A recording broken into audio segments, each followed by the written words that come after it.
Okay. Ma'am. Roll. Ma'am. Okay, beta. Good afternoon.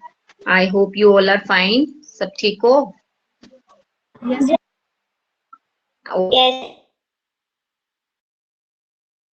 Time जो है लोगों ने चैप्टर किया था, मेरी वॉइस क्लियर है सभी को? बच्चे मेरी वॉइस आ रही है आप सबको? Yes, ma'am.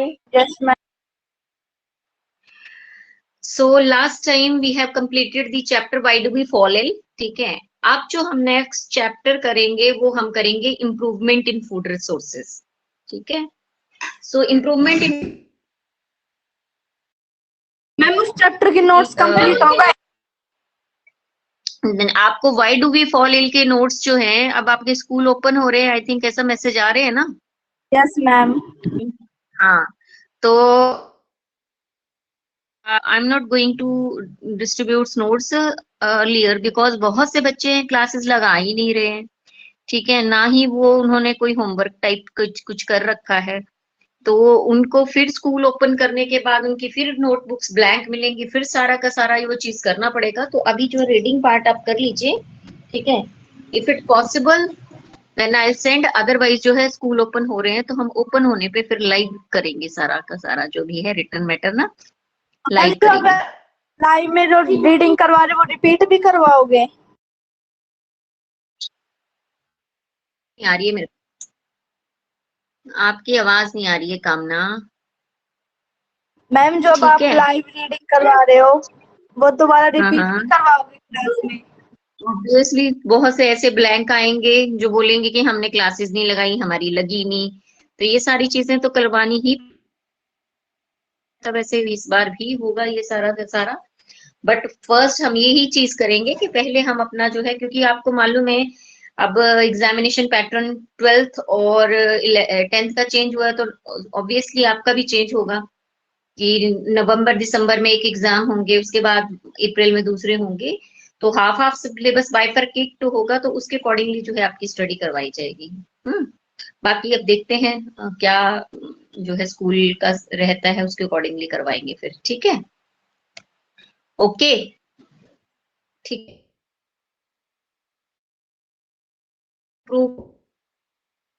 रिसोर्सेज आपके पास सभी, ठीक है?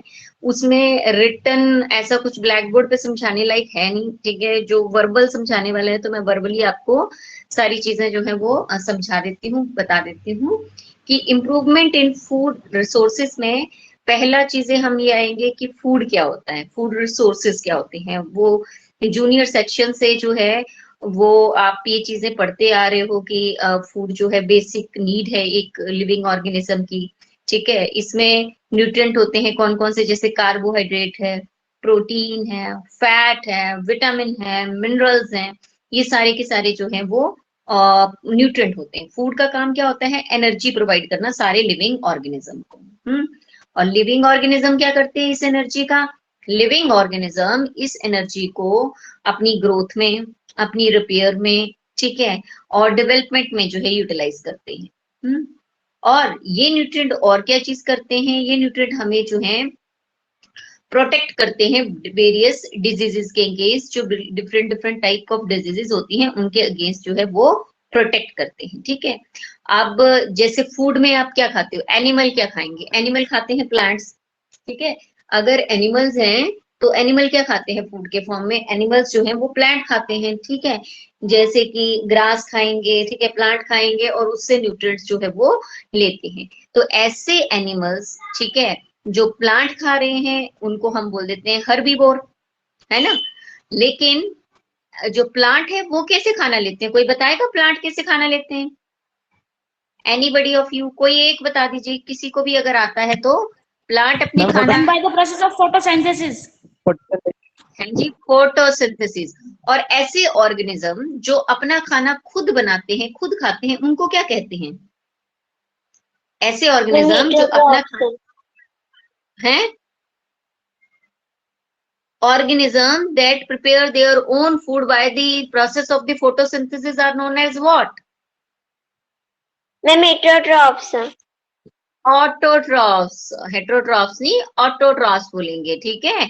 हेट्रोट्रॉफ्स वो हो जाएंगे जो दूसरे पे डिपेंड करते हैं खाने के लिए, ठीक है। The organism which depend upon the other organism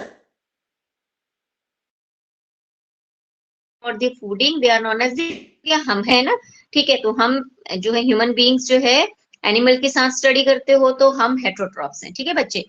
और दूसरी चीज, ऐसे ऑर्गेनिज्म जो जो है हर्बीवोर्स को खाते हैं, मतलब गाय को खा रहा है, ठीक है, ये काऊ को खा रहा है, ये डेयर को खा रहा है, ठीक है, बैर को खा रहा है, तो उनको क्या बोलते हैं? उनको हम लोग बोलते हैं कार्निवोर्स। क्या बोलते हैं उनको? कार्निवोर्स, ठीक है, उनको बोलते हैं।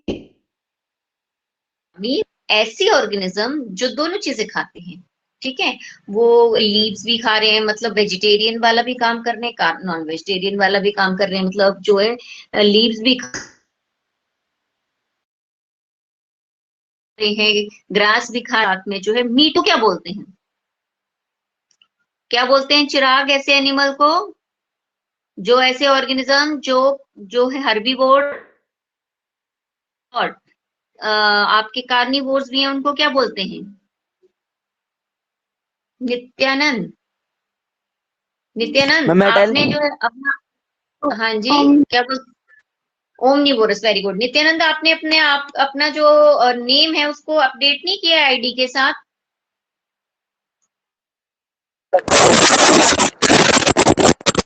ओ ठीक है, अपडेट करिएगा बेटा। नित्यानंद आप अपने आप को अपडेट करिए, क्योंकि फिर अटेंडेंस लेने में प्रॉब्लम आती है। क्रिश को मैंने बार बार बोला हुआ है, क्रिश भी नहीं कर रहा। क्रिश आप क्यों नहीं कर रहे? यहाँ पर पूरा नाम नहीं दिखाते, बस क्लास एंड रोल नंबर में दिखाते हैं। नहीं बेटा, बाकी बच्चों का सारा शो हो रहा है, आपका क्यों नहीं शो हो रहा है? टीचमेंट पे कोड बायोलॉजी में करो जाके अपडेट, बाकी सबका शो होता है तो आपका क्यों नहीं शो होगा? सभी का होता है, एक आपका नहीं हो रहा है इसमें। अच्छा, बहुत बड़े। नित्यानंद आपका क्या केस है? मैम, हाँ जी बोलिए मैम बेटा। वो ना आप अपने स्टूडेंट्स वाले ऑप्शन में जाकर देखोगे ना, वहाँ पे आपको दिख अच्छा, जाएगा अच्छे से। वो मेरे को दिख रहा है, वो आप बताइए। नित्यानंद के पूछ रही हूँ मैं, आपका दिख रहा है, नित्यानंद को पूछो। नित्यानंद बेटा आपका क्या केस है? आपके में तो नहीं दिखाई दे रहा। अच्छा, आपने भी कर लिया, ओके। चलिए अब आप अपने आप को अनम्यूट करिए, क्योंकि आपकी वॉइस जो है क्रैक कर रही है बीच में, ठीक है। सो हाँ जी, अब जो हमने क्या कहा कि फूड क्या हो गया? The substance that provide the energy to the living organism is known as the food, ठीक है। और it has a nutrient like protein, carbohydrate, vitamins, minerals, ठीक है, एक्सेट्रा, ठीक। The organism which make their own food, they are known as the autotrophs, and the organism which depend upon the other organism for their food, they are known as the heterotroph, ठीक। Some organisms they eat the flesh of the another organism, they are known as the carnivores, ठीक है। और omnivores, the organism which eat vegetables या फिर grasses as well as the meat, they are known as the omnivores। crow हो गया, dog हो गया, ये omnivores है, ठीक है। ह्यूमन भी omnivores काउंट किया जाता है, ठीक है। तो बेसिकली जो हमारा खाना जो है वो कहाँ से मिल रहा है? खाने के लिए हम जो है क्रॉप्स पे डिपेंड करते हैं। तो ऐसे प्लांट जिनको हम खाने के लिए ग्रो करते हैं उनको बोलते हैं crop plant. The plant which are grow for the food, they are known as the crop plant, उनको बोलते हैं, ठीक है। और क्रॉप प्लांट्स को जो ग्रोइंग करते हैं उनकी टेक्निक को हम बोलते हैं फार्मिंग, ठीक है। तो growing of the crop plant is known as the farming बोल लीजिए, या फिर उसको एग्रीकल्चर बोल लीजिए, ठीक है। अब एग्री का मतलब होता है फील्ड। एग्री का मतलब क्या है? फील्ड। कल्चर का मतलब होता है कल्टीवेशन, फील्ड में कल्टीवेशन करना, ठीक है। फूड जो फूडिंग पर्पस के बेस पे हम कुछ एनिमल को रेयर करते हैं। रेयरिंग मतलब पालना। कुछ एनिमल्स को हम रेयर करते हैं for the purpose of the milk, for the purpose of the meat, egg. तो उस ब्रांच को हम कहते हैं animal husbandry, HUSBANDRY, animal husbandry उसको बोलते हैं, ठीक है। तो फूड प्रोडक्शन जो है that is one of the most important activity in the life of a human being, ठीक है। तो जो एवरी ईयर जो है क्या होता है, न्यू एडवांस टेक्निक्स जो हैं वो जो है वो डेवलप की जा रही हैं, सो दैट जो है फूड को प्रोड्यूस करना, ठीक है, उसको प्रोसेसिंग करना मतलब प्रोड्यूस कर लिया, तो फिर उसमें से जैसे आपने मस्टर्ड प्रोड्यूस करी तो उसमें से ऑयल की एक्सट्रैक्शन के प्रोसेस को बोलेंगे प्रोसेसिंग करना। ठीक है, फिर आपने बना लिए फूड प्रोडक्ट, तो उनको स्टोर करना, उनकी स्टोरेज करना जो है वो एक ह्यूमन पॉपुलेशन जो एक सिविलाइजेशन है उसमें एक ही इम्पोर्टेंट टर्निंग पॉइंट जो है वो साबित हुए हैं। ठीक है, अब आपने देखा होगा कि पहले के टाइम में ऐसा आता था कि फेमाइन आता था जिसको भूखमरी बोलते हैं। ठीक है, आजकल के ऐसा केस कुछ नहीं है, क्योंकि आजकल जो है एनफ फूड जो है प्रोडक्शन जो है वो हर कंट्री करती है, उसके स्टोरेज के जो है वो अलग अलग तरीके से जो है इस तरीके से वेयर हाउसेस बनाए जाते हैं ताकि जो है फूड अवेलेबल रह सके पूरी कम्युनिटी के लिए, पूरी पॉपुलेशन के लिए, ह्यूमन बीइंग के लिए एट द डिफरेंट पीरियड्स, चाहे कुछ भी हो particular amount of a food रहे। ठीक है, तो उसके लिए एक अलग सी ब्रांच है। ठीक है, एग्रीकल्चर आपने सुना होगा, एग्रीकल्चर यूनिवर्सिटीज आपने सुनी होगी। अब इसको स्टडी में भी इंक्लूड करते हैं कि किस तरीके से फूड प्रोडक्ट्स जो हैं उसको उसकी प्रोडक्शन बेहतर की जा सकती है, उसमें बीमारियां कम से कम हों। अगर जो है जैसे राइस है या कोई भी दालें हैं तो उसमें पर्टिकुलर जैसे विटामिन कैसे इंक्रीज की जाए, उसमें मिनरल्स कैसे इंक्रीज किए जाए, तो उसके लिए एक पर्टिकुलर ब्रांच है हमारे पास, साइंस है हमारे पास, एग्रीकल्चर साइंस, जो फिर फर्दर बांटी गई है प्लांट पैथोलॉजी में, एनिमल हस्बेंड्री में, वेटरनरी में, अलग अलग हिस्सों में बढ़ गई है। ठीक है, तो फूड क्रॉप्स जो हैं वो आ जाएंगी हमारी सीरियल्स, जिसको अनाज बोलते हैं, जैसे गेहूं ग्रो करते हो आप लोग, बाजरा ग्रो करते हो, राइस ग्रो करते हो, तो वो सीरियल्स आ गई। पल्सेस दालें, हम सभी को पता है दालें क्या होती हैं। ठीक है, उसके बाद जो है ऑयल सीड्स जैसे जो मस्टर्ड है, गेहूं है, ठीक सॉरी मस्टर्ड है, साथ में जो मूंगफली है। ठीक है, तो ये ऑयल सीड्स आ गए हैं। ठीक है, हमारे पास इसके अलावा फ्रूट और वेजिटेबल जैसे हॉर्टिकल्चर जिसको हम बोलते हैं, जहां पर हम सिर्फ फ्रूट की स्टडी करते हैं। ठीक है, वेजिटेबल हो गए, स्पाइसेस हो गए, हर्ब्स हो गए। ठीक है, ये भी इंपॉर्टेंट फूड क्रॉप्स है। इसके अलावा फॉडर क्रॉप्स, जैसे एनिमल्स को आप पालते हैं तो उसको खिलाने वाले चारे को जो है हम बोलते हैं फॉडर। या बरसीन का नाम सुना होगा आप लोगों ने, बरसीन जो है वो ग्रो की जाती है एनिमल्स को खिलाने के लिए। ओट हो गया, सोरगम हो गया, ये फॉडर क्रॉप्स है।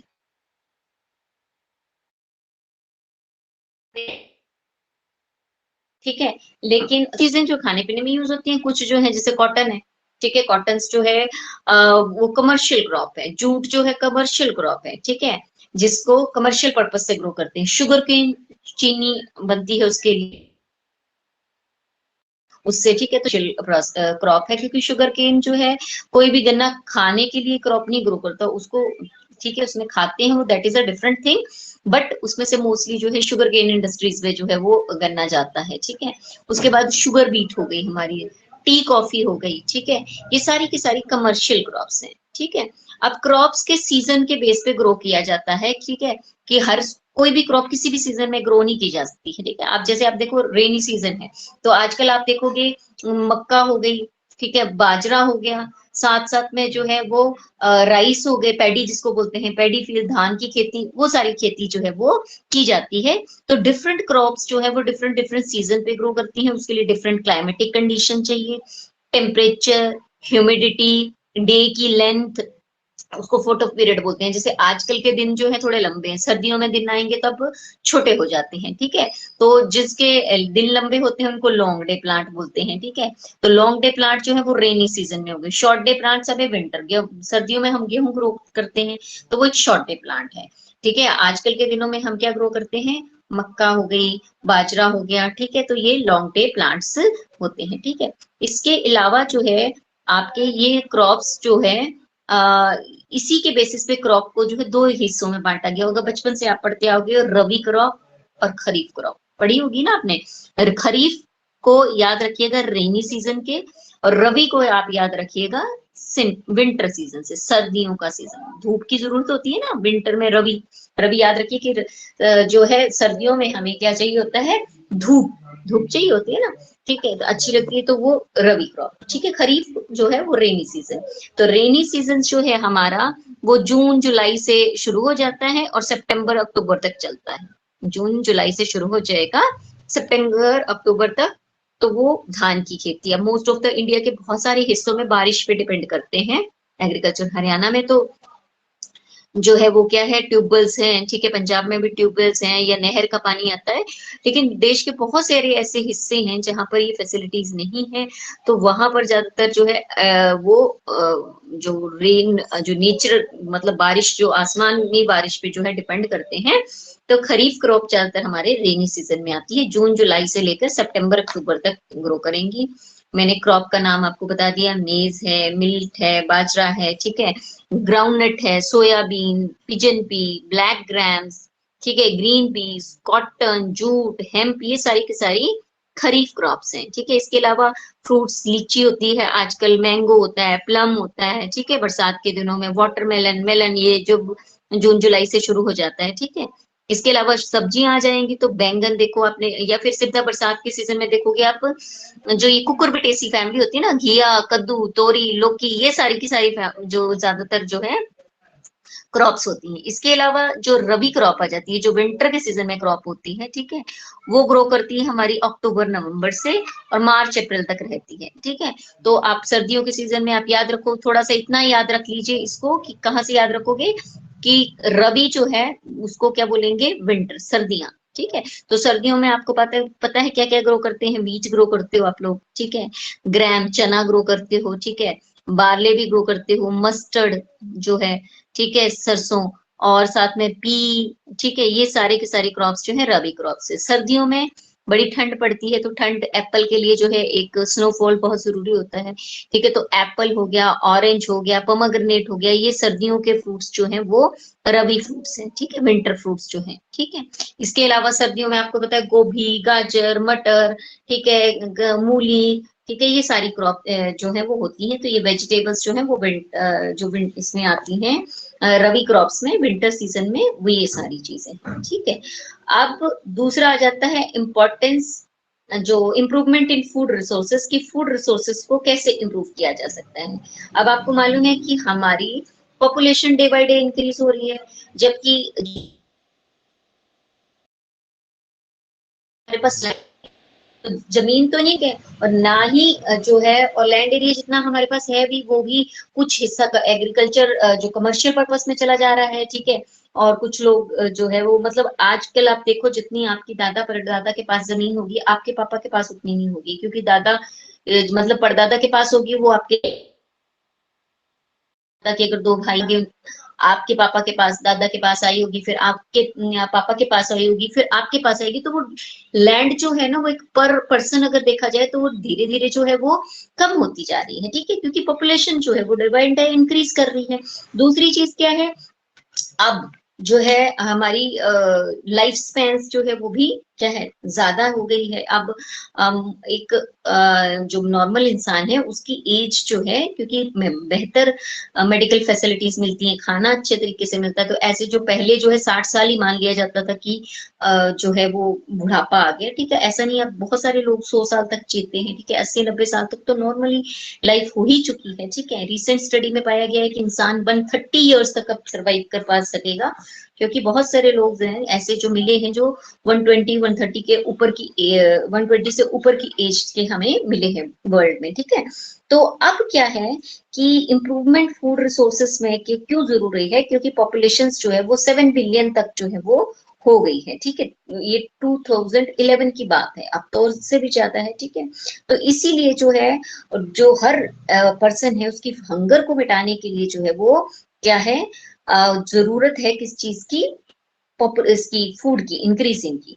तो इसीलिए जो, क्योंकि लैंड पे फार्मिंग होती है, ठीक है, तो और लैंड हम इंक्रीज नहीं कर सकते, तो क्या कर सकते हैं, दो तरीके से यील्ड इंक्रीज कर सकते हैं, कि ज्यादा से ज्यादा लैंड जो है उसको हम वहां पर खेती करें, और जो इम्प्रूव्ड या हाई वेराइटीज जो है वो क्रॉप की ग्रो करें, मतलब ऐसी वेराइटीज जो अच्छी फसल हमें देती हैं, ठीक है।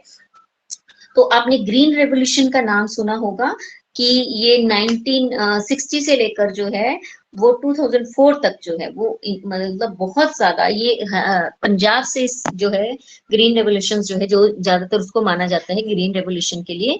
तो ग्रीन रेवोल्यूशन क्या है, अनाज हमारा, ठीक है, उससे रिलेट करता है ग्रीन रेवोल्यूशन। तो उसकी वजह से क्या हुआ कि 25% जो कल्टीवेशन लैंड एरिया जो था ठीक है, वो हमारी एग्रीकल्चर साइंटिस्ट जो है वो क्या करते हैं कि 4 टाइम इंक्रीज कर दिया है प्रोडक्शन ऑफ फूड ग्रेन्स। ठीक है, जितनी 2004 तक होती थी उससे 4 गुना जो है हमारी अब प्रोडक्शन जो है वो ग्रेन्स की होती है।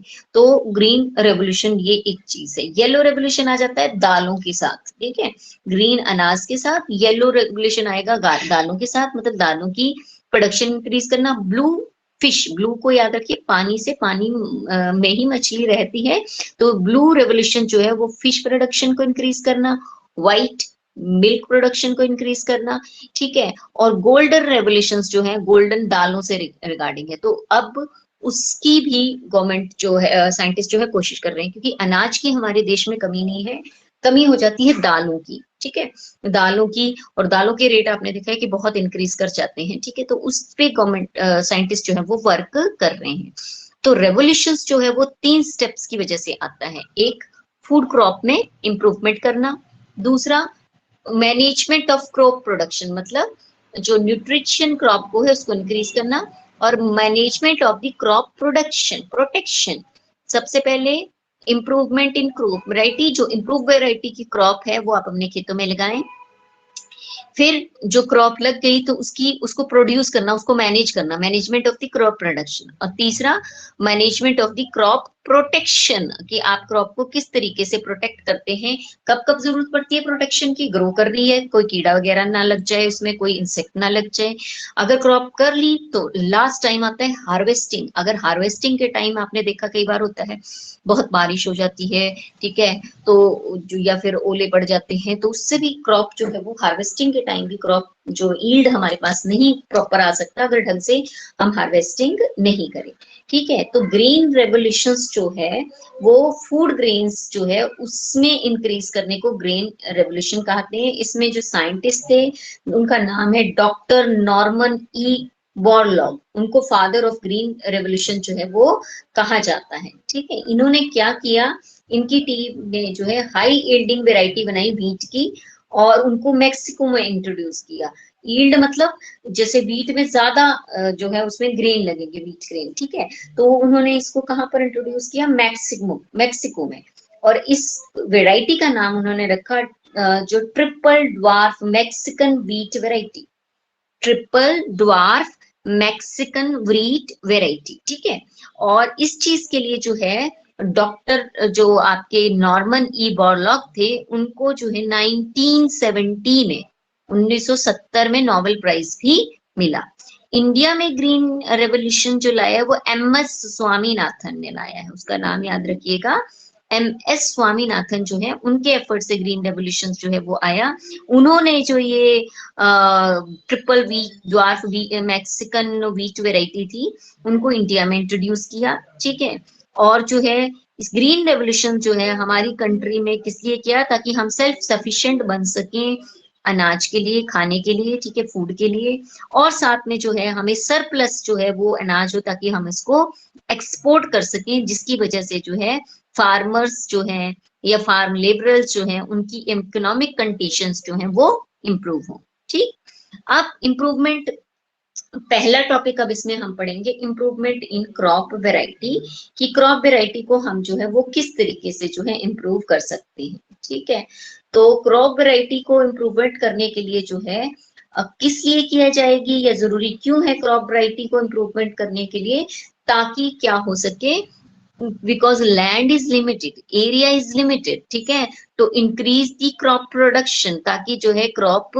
ज्यादा मात्रा में हो, क्योंकि हमारे पास एरिया जो है, लैंड जो है वो लिमिटेड है। ठीक है, दूसरा जो है to provide food and fodder to the continuously increasing human population. In India जो है सेकेंड नंबर पे है चाइना के बाद पॉपुलेशन के मामले में। तो क्योंकि हमारी दिन रात जो है वो पॉपुलेशन बढ़ रही है, तो उस बढ़ती हुई पॉपुलेशन की जो रिक्वायरमेंट है, बेसिक फूडिंग रिक्वायरमेंट, उनको कंप्लीट करने के लिए जो है हमें क्या चाहिए, इम्प्रूव्ड क्रॉप वेराइटी जो है वो चाहिए। ठीक है, then to meet the increase demand of food due to the increased standard of living, health consciousness, competition in the market for the quality product। ठीक है, तो दूसरी चीज क्या बोल रही है कि अब फूड की जो मांग है वो मार्केट में वो बढ़ गई है, क्योंकि लोगों का लिविंग स्टैंडर्ड जो है इंक्रीज हुआ है, लोग ज्यादा हेल्थ कॉन्शियस हुए हैं, ठीक है। और जो है मार्केट में जो है फूड क्वालिटीज या उनके प्रोडक्ट को लेके बहुत ज्यादा कंपटीशन है, ठीक है। Then to improve sustainability to varied condition and resistance to various biotic and abiotic factor. अब क्या है, जैसे पहले क्या होता था, वीट में बीमारी लगती थी, loose smut of wheat, black smut of wheat, और ठीक है, तो वो क्या करती थी कि किसान की पूरी फसल जो है बर्बाद कर देती थी। उसमें ये सिट्टा होता था पूरा का पूरा, जो वीट का सिट्टा ऊपर का, वो पूरा ब्लैक स्मट में वो पूरा काला हो जाता था। तो ग्रेन तो वहीं से मिल रहा है, अनाज तो हमें उस सिट्टे से ही मिल रहा है, तो वो पूरा वेस्ट हो जाता था, ठीक है। एक में क्या होता था वो कि लूज स्मट मतलब उसके दाने जो लूज हो जाते थे वो गिर जाते थे। तो ये बीमारियां क्या करती थी कि इंसान की पूरी मेहनत बेकार हो जाती थी, और पूरी पूरी क्रॉप जो है वो नष्ट हो जाती थी। तो इसकी वजह से क्या है, फेमाइन की सी कंडीशंस आ जाएगी, ठीक है। फार्मर्स की economical condition day by day बदतर होती जाएगी। पर अब जो वेराइटीज जो ग्रो करते हैं वो क्या है, डिजीज वो बायोटिक और एबायोटिक फैक्टर के रेजिस्टेंट है। बायोटिक मतलब लिविंग चीजें, जैसे कीड़ा ना, अब बहुत सारी जेनेटिकली इंप्रूव्ड वेराइटी ग्रो की जाती हैं जिनमें कीड़ा लगे ही ना, अगर कीड़ा लगे तो कीड़ा मर जाए जबकि क्रॉप को कोई नुकसान ना हो।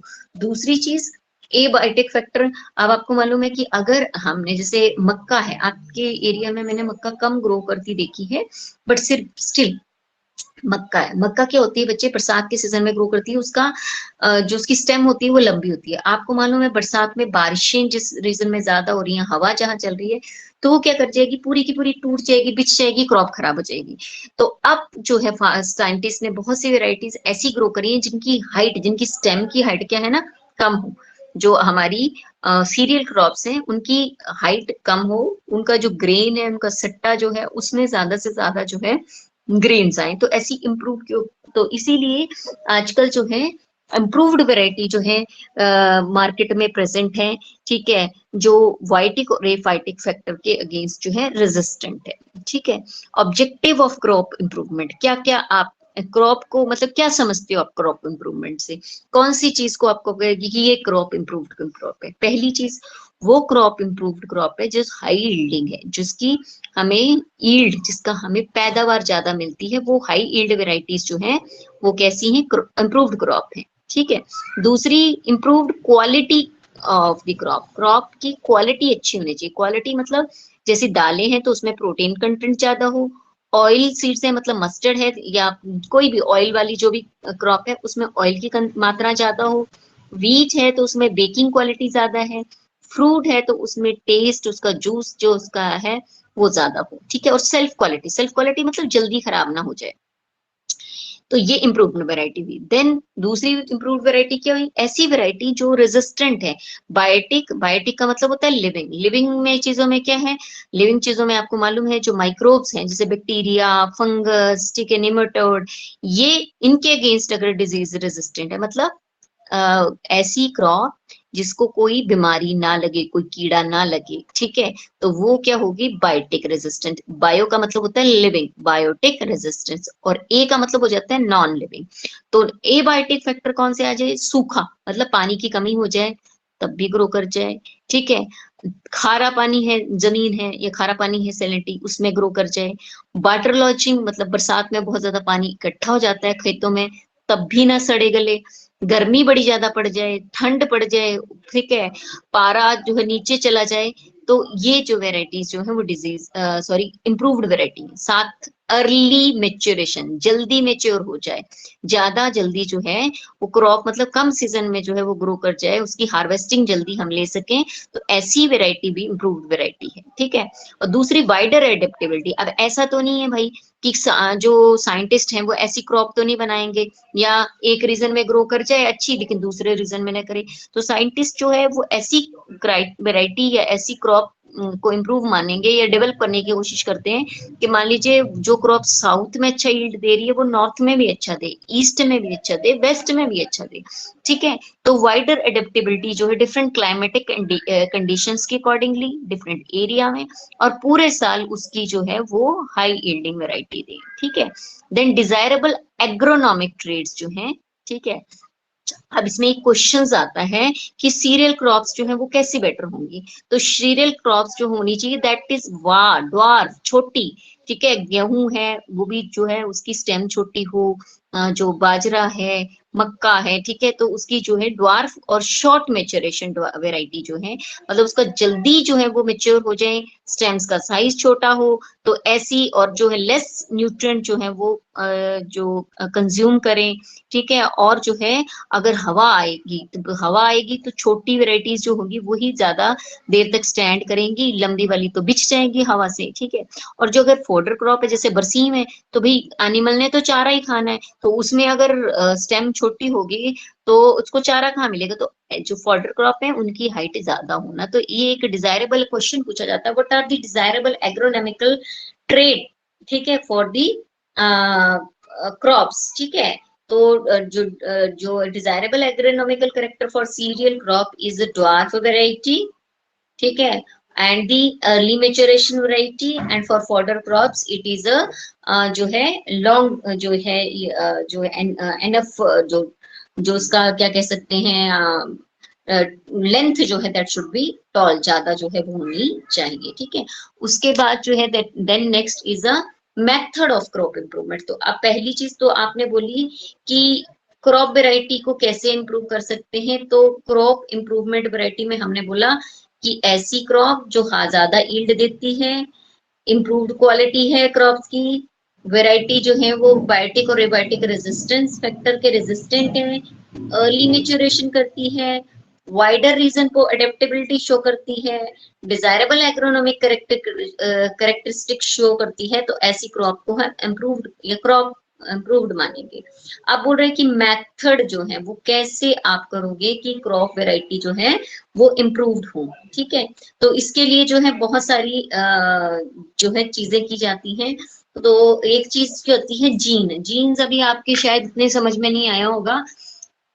जीन बेटा क्या होता है, ये एक डीएनए का सेगमेंट होता है। डीएनए का सेगमेंट मतलब जेनेटिक इंफॉर्मेशन लेके लेके चलता है।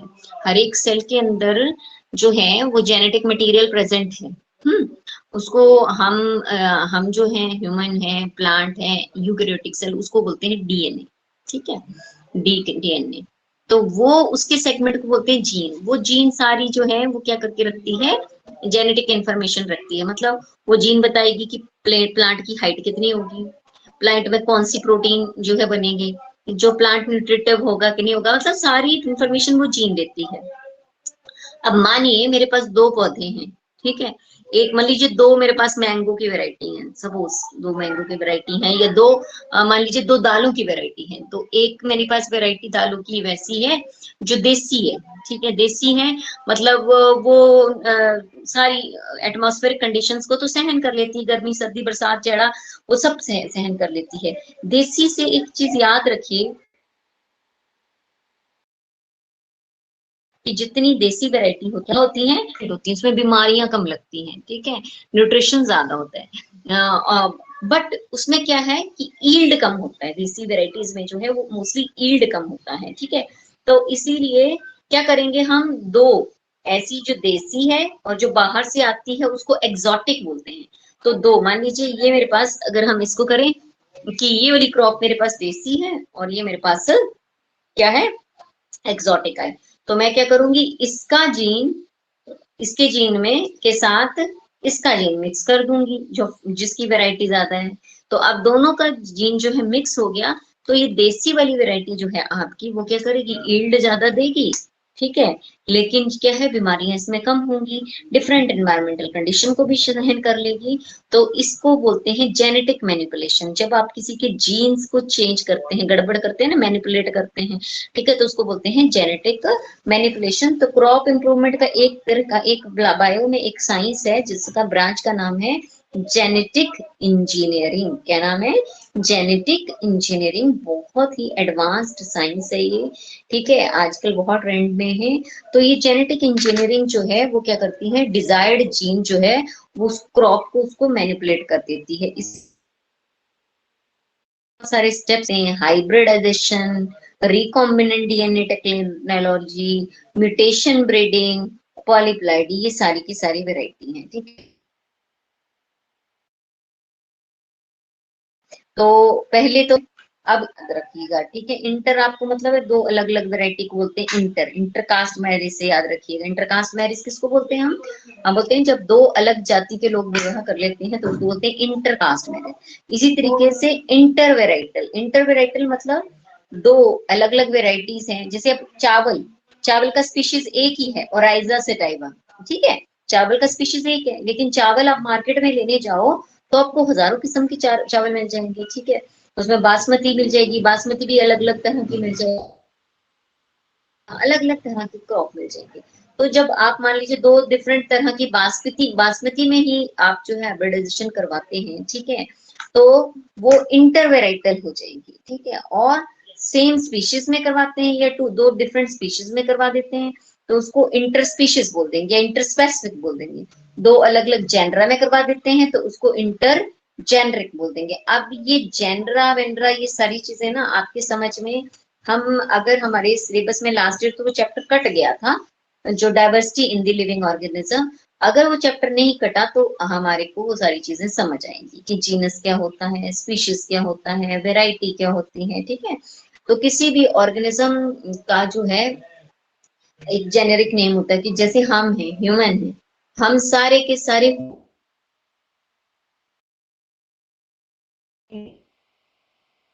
में, साउथ में, ईस्ट में, वेस्ट में वो भी होमोसेपियन, जो अमेरिका में बैठे हैं वो भी होमोसेपियन, जो अफ्रीका में बैठे हैं वो भी होमोसेपियन, जो चेकोस्लोवाकिया में बैठे हैं वो भी होमोसेपियन सेपियन। तो मतलब हम सारे ही क्या हैं, होमोसेपियंस। देखिए हमारी वैरायटी अलग अलग हो सकती है, ठीक है। ये तो जेनरा तो सेम है, जैसे नीग्रोज हैं, ठीक है।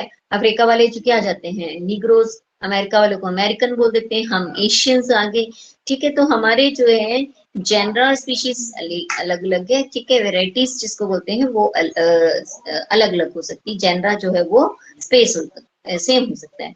तो इन दो अलग अलग अगर वेराइटी के बीच में आप क्रॉस करवाओ, या दो अलग अलग जीन्स के बीच में करवाओ, दो अलग अलग स्पीशीज के बीच में करवाओ, तो उसको बोलते हैं हाइब्रिडाइजेशन। अब हाइब्रिडाइजेशन के लिए आपको ना प्लांट फ्लावर जो है वो चाहिए होगा समझाने के लिए कि कौन सा फ्लावर। जैसे आपके पास आपने नाम सुना होगा हिबिस्कस रोजा साइनेंसिस, हिबिस्कस रोजा साइनेंसिस, ठीक है, ये शू फ्लावर। तो उस फ्लावर में क्या करते हैं, या ऐसे पौधे जिसमें मेल और फीमेल सेक्स ऑर्गन दोनों एक ही पौधे में प्रेजेंट हो, ठीक है, या अलग अलग हो, तो उसमें क्या करते हैं, एक प्लांट जो है मान लीजिए इसके पास मेल सेक्स ऑर्गन भी है, फीमेल भी है, ठीक है, तो उसका मेल हम हटा देंगे, फीमेल रहने देंगे, तो उसको क्या बोल देंगे, वो प्लांट फीमेल की तरह बिहेव करेगा। उस फीमेल प्लांट पे अपनी मर्जी के पौधे का पोलन ग्रेन गिरा देंगे, हम करेंगे, वो ह्यूमन आर्टिफिशियली करेगा, उस प्रोसेस को बोलते हैं हाइब्रिडाइजेशन। दो अलग अलग वैरायटी के बीच में हमने अपनी मर्जी से क्रॉस करवाया, उसको बोलेंगे हाइब्रिडाइजेशन, ठीक है। तो इसके लिए सबसे पहले जो है वो आपको क्या चाहिए कि आपकी मतलब की आपकी इच्छा की जो है वो वैरायटी, दो वैरायटीज चाहिए, फिर आप उसके बीच में को सिलेक्ट कर लिया, फिर आप जो है वो कराना है। तो इसके लिए जो है दो अलग अलग तरह के पौधे चाहिए। अब मैं इसको जो आज आपका हो रहा है हाइब्रिडाइजेशन में, कल आपको म्यूटेशन कल आपको फिर से समझाऊंगी। आई विल ट्राई कि मेरे पास फ्लावर हो कोई, उसके थ्रू जो मैं आपको जो वो चीज समझाऊंगी, ठीक है।